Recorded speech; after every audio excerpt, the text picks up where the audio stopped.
بسم اللہ الرحمن الرحیم۔ علم نور ہے۔ حرمت والے مہینوں کی تعداد کتنی ہے؟ 4۔ حرمت والے مہینوں کے نام بتائیں۔ ذوالقعدہ، ذوالحجہ، محرم الحرام اور رجب المرجب۔ حضرت علی رضی اللہ عنہ کے والدین کا نام بتائیں۔ آپ رضی اللہ عنہ کی والدہ کا نام حضرت فاطمہ بنت اسد رضی اللہ عنہا اور والد کا نام حضرت ابو طالب رضی اللہ عنہ ہے۔ حضرت عائشہ رضی اللہ عنہ کی نماز جنازہ کس صحابی نے پڑھائی؟ حضرت ابو ہریرہ رضی اللہ عنہ نے۔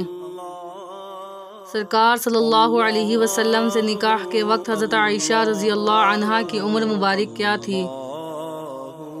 6 برس۔ صلو علی الحبیب صلی اللہ تعالی علی محمد صلی اللہ علیہ وسلم۔